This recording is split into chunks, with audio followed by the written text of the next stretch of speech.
My name is Dr. Liz Lasky, and I'm the supervisor for Early RAPP, and it's an honor to be here. It's an honor to moderate this panel today. And looking out at this room, I am also astounded by the number of emails I have to return to people who are sitting in these seats. Ann Patterson, I'm looking at you.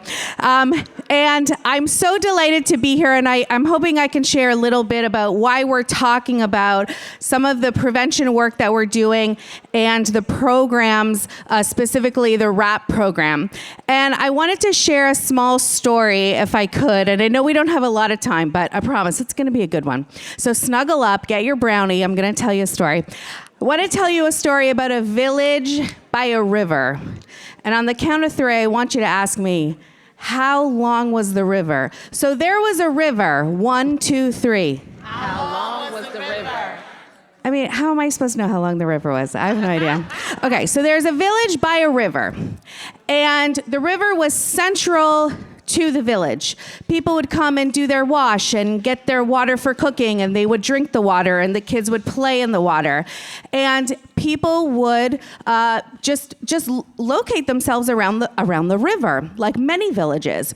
And one day, the people of the village were doing their wash, and they noticed a baby floating down the river.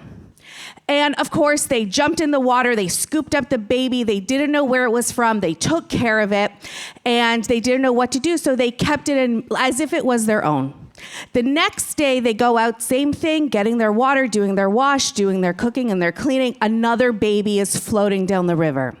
They scoop it up, they take care of it, they keep it as their own, and constantly, there were babies floating down the river, to the point that the community had set up a 24-hour lifeguard rotation.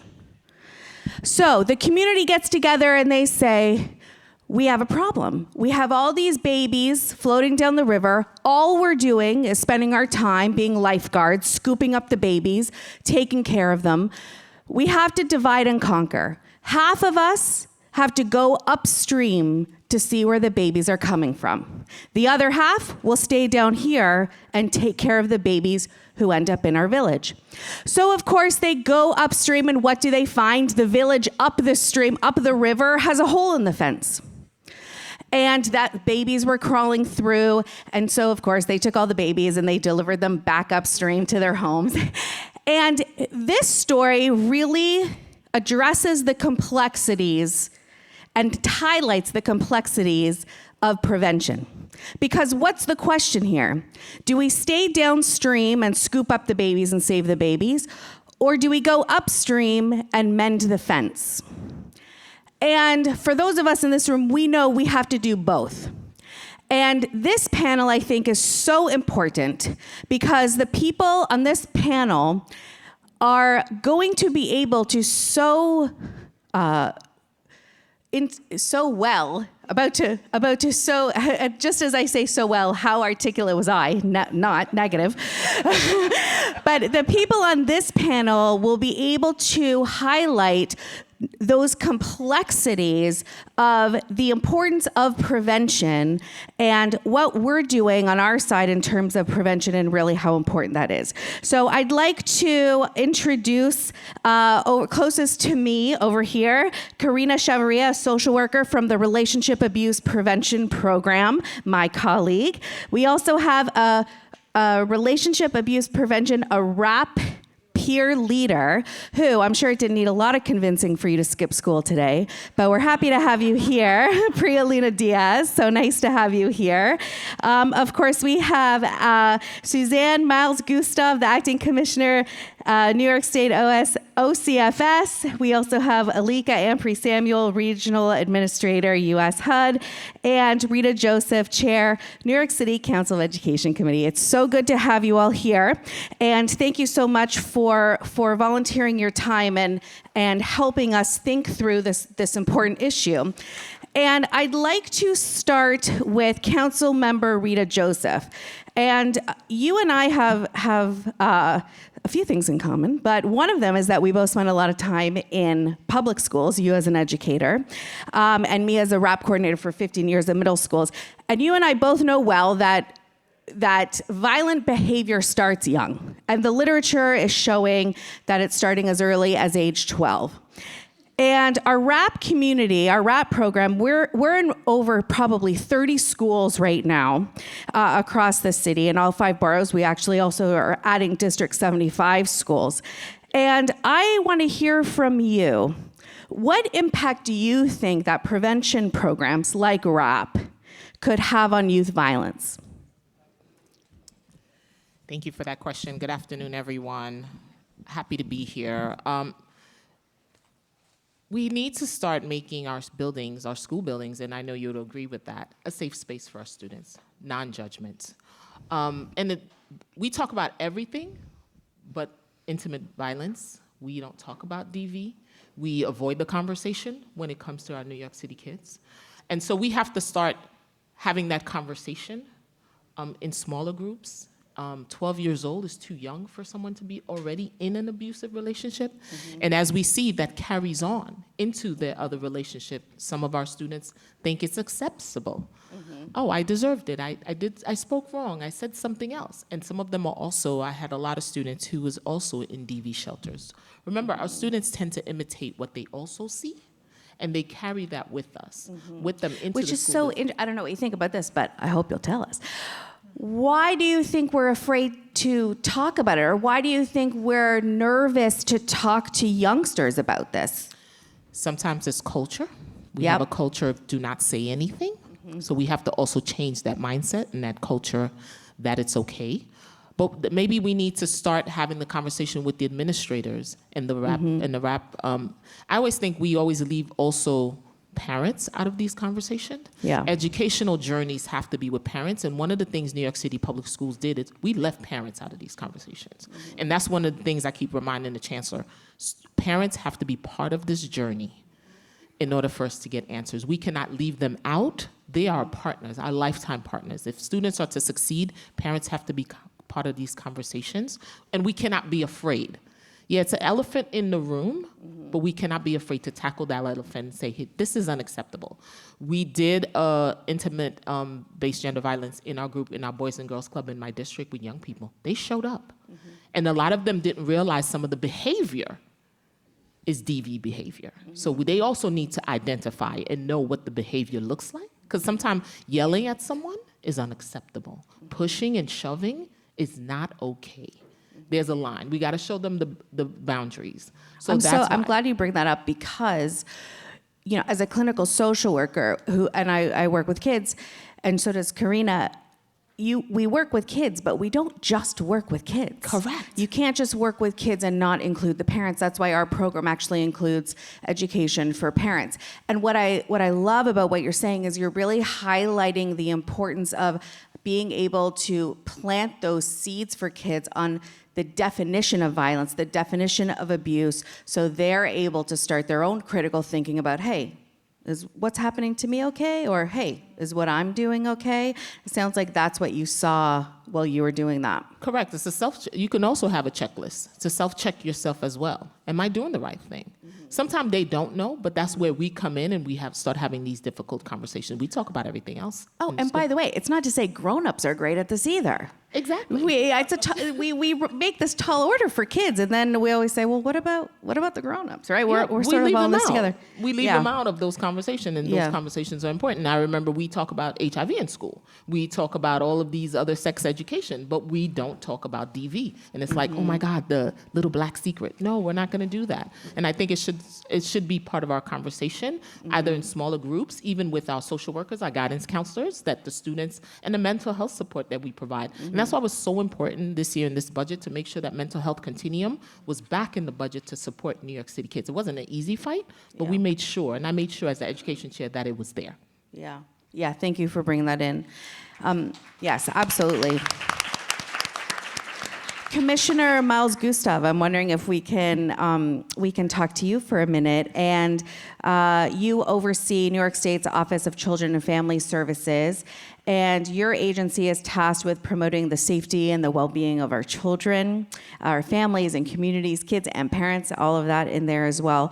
Tell us a little bit about your thoughts on how early exposure to violence, to witnessing violence, tell us how you see that shaping the future of a young person. Right, it absolutely does. And first, thank you so much, URI, for inviting me. It's a pleasure to be here with my co-panelists.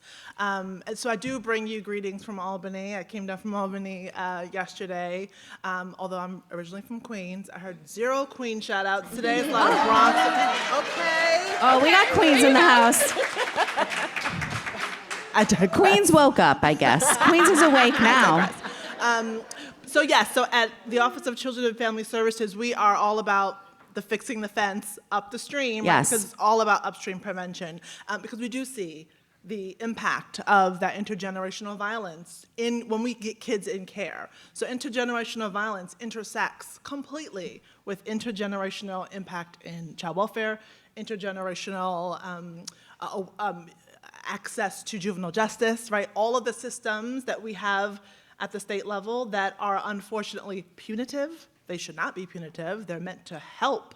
But as my colleague in New York City kind of teed this conversation up, we've been doing it wrong for a very, very, very long time. And we're trying to shift the focus and evolve our human services practice, not just child welfare, but human services practice. And that includes our DV, right? So that we're not just judging those families. We're trying to support and strengthen families, and you need to do that with prevention, because if you don't interrupt that violence will show up, and that family will show up in a variety of systems. And at that point, it's so downstream. It's never too late. We have to be at both places at the same time, but we have to fund and invest so much more in upstream preventions. And that's what we're doing at the state level. And my hope is that all the jurisdictions will also follow suit. So we are training our child welfare staff in this safe and together model. So that is 0 judgment, because you want to keep the families together. We're not doing this aggressive intervention anymore unless it's absolutely needed. But our workforce doesn't really fully get that yet. So we are rolling out this safe and together model, which is just that. If your family can stay safe together, then people who aren't in that DV world need to be DV informed, and that is that framework. So we're rolling it out across all of our counties.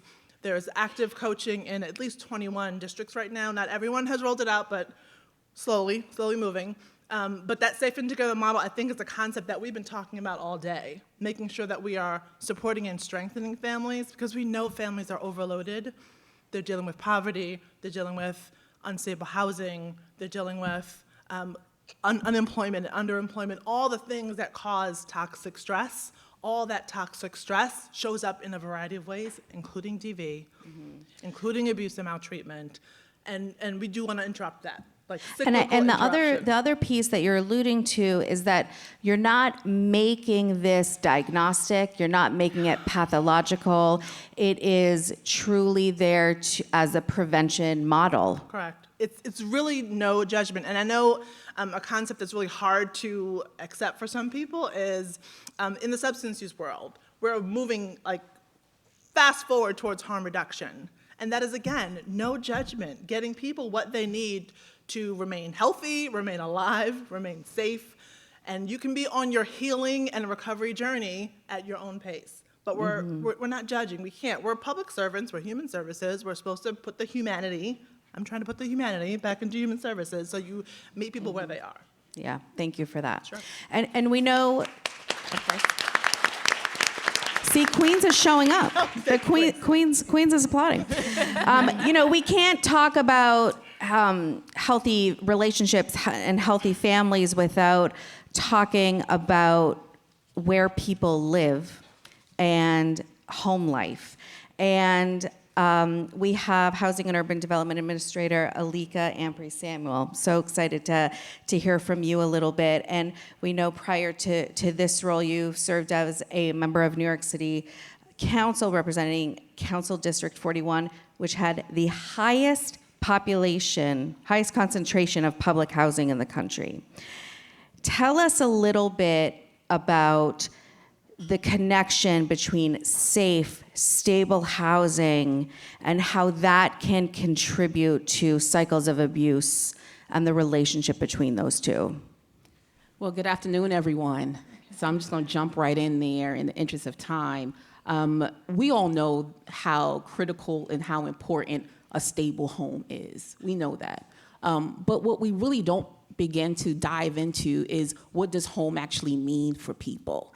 And I say that because we have to meet people where they are.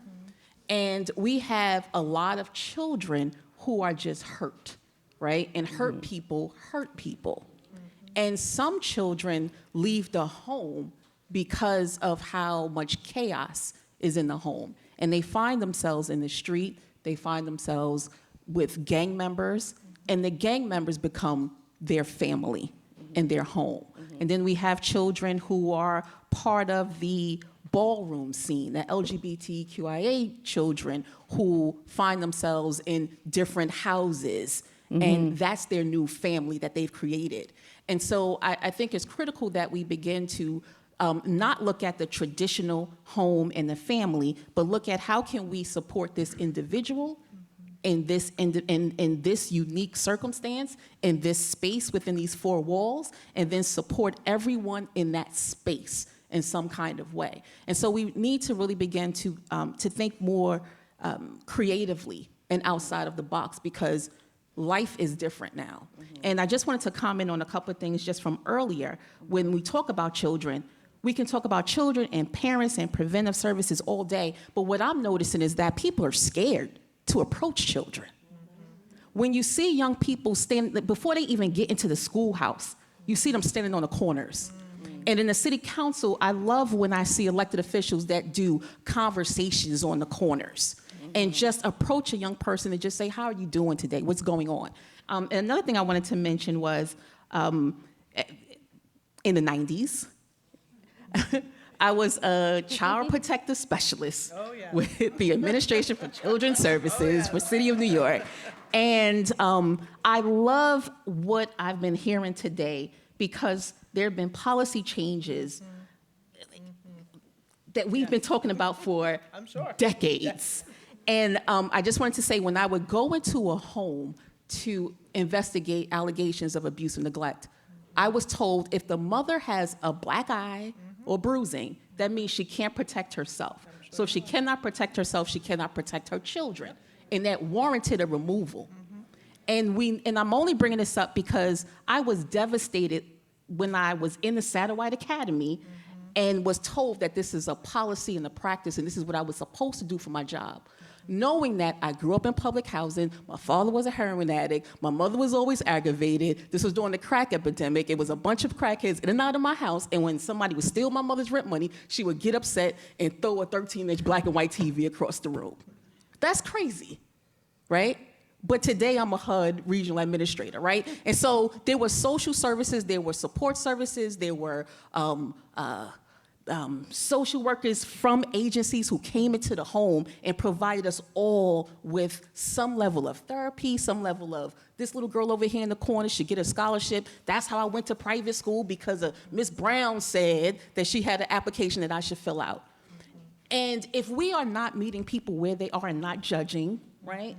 And just thinking outside the box of what can we do today, because we are just living in a crazy world. I think that, that's when we'll start to see like just real change, just thinking about creative solutions in a way that's not the traditional talk that we always hear. Thank you for that.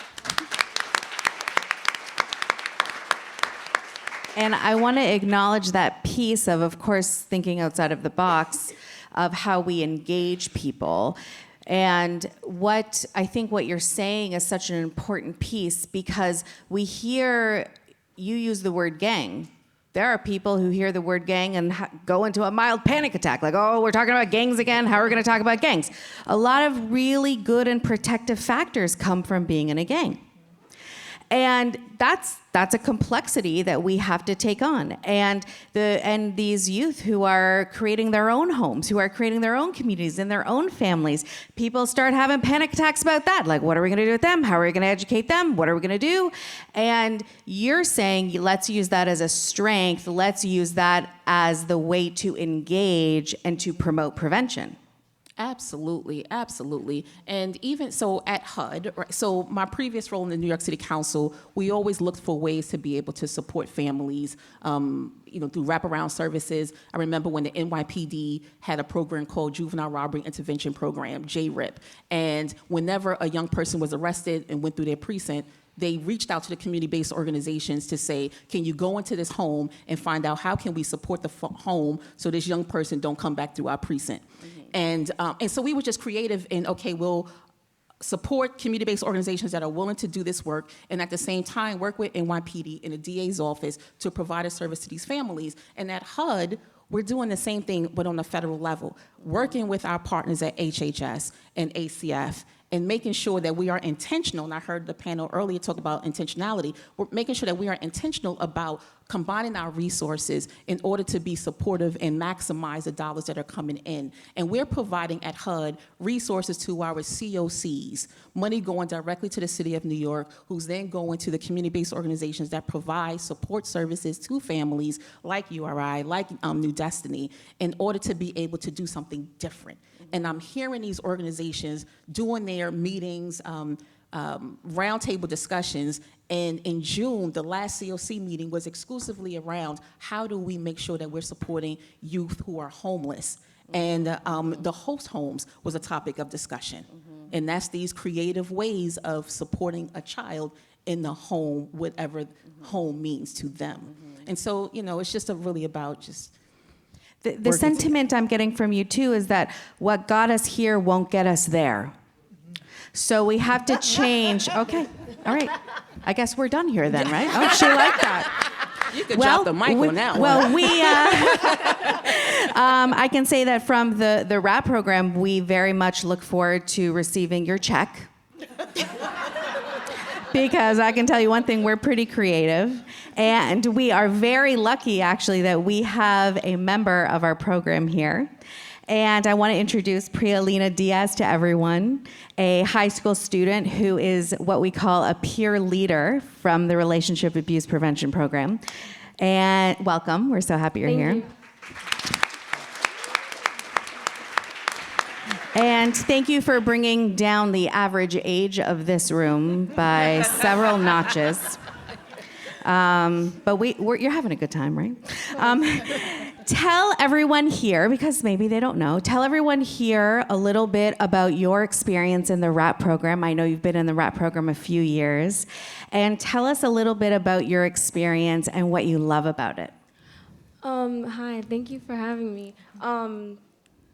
The RAPP program stands for Relationship Abuse Prevention Program, and it helps the youth be aware that abuse exists, whether that's emotional or physical. It exists within the youth and the adults everywhere, and it helps us become aware that it exists, and it helps us identify what abuse is and how to deal with it and how to handle it within our lives or help others handle it. But my experience with the RAPP program, I've been in the RAPP program for 2 years, and the community there is so wonderful. That's why I keep coming back. Everyone there is so supportive, so wonderful, so lovely. I can't even express. They're so amazing over there. But I've met so many wonderful people that I still am in contact with, and the people who invited me here today too. But the RAPP program, amazing program, and I feel like it's so important for the youth to have something like this to help us become aware so we can spread this amongst other people of youth. And how do you think it's changed your relationships, or for your friends and your friends in the programs? How do you see it changing their relationships? What's different? I feel like since I've joined the RAPP program, I've become more in tune with my personal self. And because of that, I can control my emotions better. I can control my identity better. And because of that, I can help spread that to the ones around me, like my friends. And my relationships have been better since then because I know how to deal with certain things. And I know that people feel things differently and in different ways.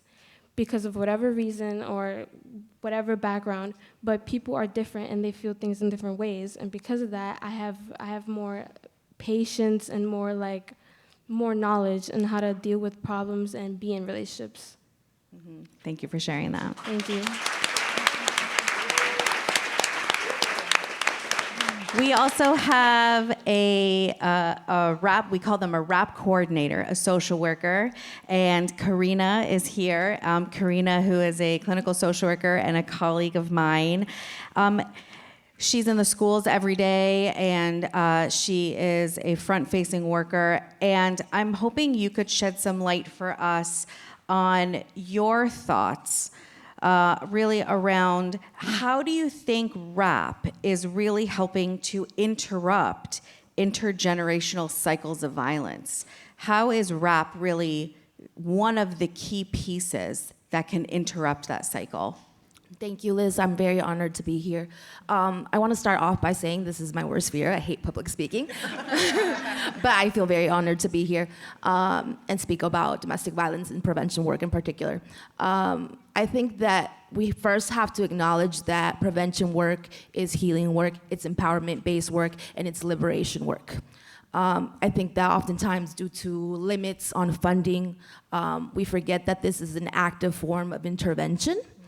And in the decade that I've done domestic violence work, something that has come up many times is this idea and this narrative that we're working ourselves out of a job, that the goal is to really end the cycles of violence. And I think that if we don't acknowledge prevention work within that dynamic, we do a really big disservice, not only to our families, but specifically to our children. Children are really committed to this work.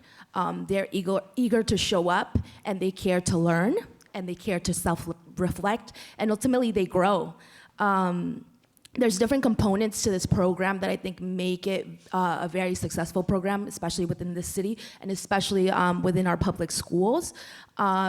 So there's a component where we do the individual one-on-one counseling. Then we have a group counseling as well, where students meet with other students that they either have connection with or maybe they don't know. And then we do workshops in the classroom. We also run our peer leadership program that Priya is a part of.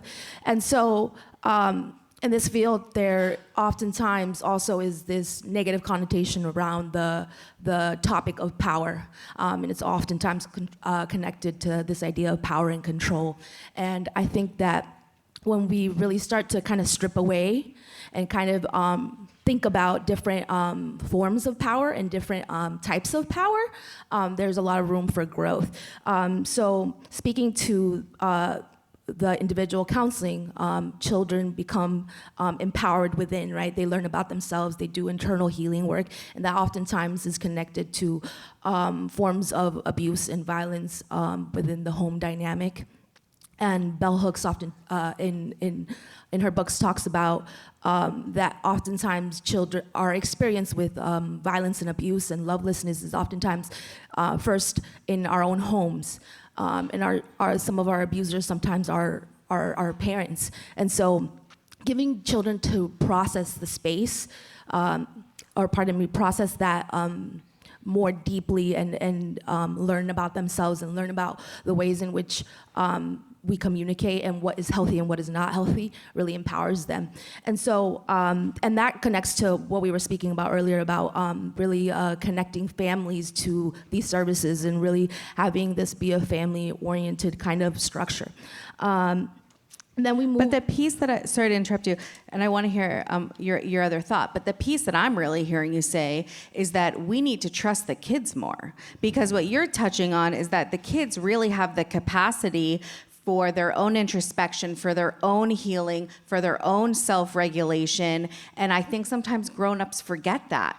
Definitely. Thank you for saying that, Liz. That was actually going to be part of my next point, which is sorry about that. No, you're fine. Children have agency, right? And so the leadership program, which allows children to learn about healthy relationships and allows them to connect with other children and then go back into the community and speak about domestic violence, I think is kind of this idea of powering with, right? Collective strength.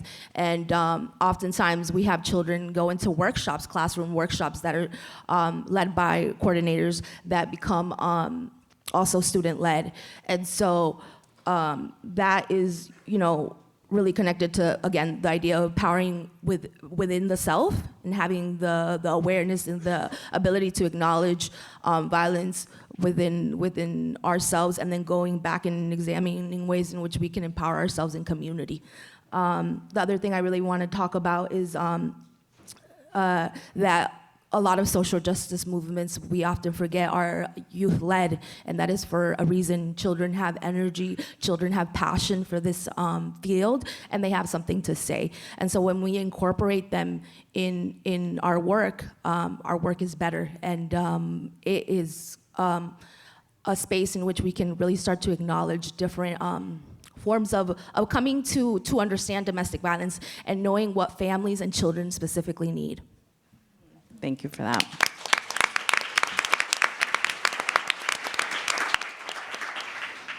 You touched on the the summer leadership program, which is a peer leadership development program that we have in the RAPP program. And well, first of all, I want to invite everyone to bring their own moment of being 15 years old in the room for a second. Did you hear those groans? I know. It was a rough go.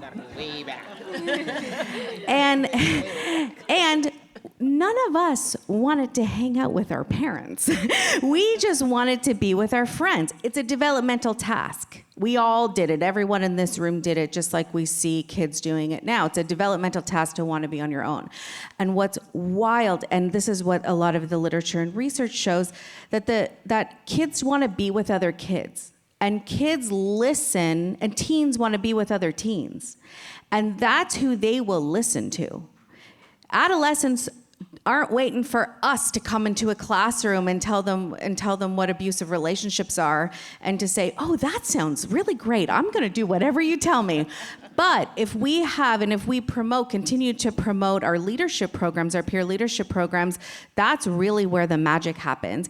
And I'm thinking of you, Priyalina, because you are in those peer leadership programs. And I'm going to ask you, and you can say yes, you can say no, we can negotiate, whatever you want. But be honest with us. What's it like listening to a peer versus listening to one of us? I feel like listening to a peer, it's that certain like connection and ability to relate to that person, because we're alike. We're both young, and I feel like I would. We're here for the honesty. It's okay. There's nothing wrong with not being young. Oh, she's looking right at me. Oy. But there will always be that certain connection that you can share with someone, around your age, or, because it's just that certain thing. Oh, Priya, she's cool. I want to listen to her. Right. But yeah, I've been telling my friends about the RAPP program, and they've seemed to take it more into consideration rather than looking at the flyers on the wall in school, you know what I mean, or hearing one of the coordinators talk, you know what I'm saying? But but I do. It's so important for us to be able to communicate with other young people, because it's it's that communication, it's that connection. Yeah, that's it. Children help us heal. I want to say that as well. Yeah. And as a social worker, we oftentimes talk about countertransference, what comes up for us doing this work. Children help us heal. Children have the power to help us reflect on our own inner child and how we show up for this work every day. So I really thank you for saying that, Priya. I think that's a really good point. This is how I'd like to wrap up this panel. And I know, like all panels, I wish we had more time. And Karina, I'm going to start with you, and we'll work our way down the line.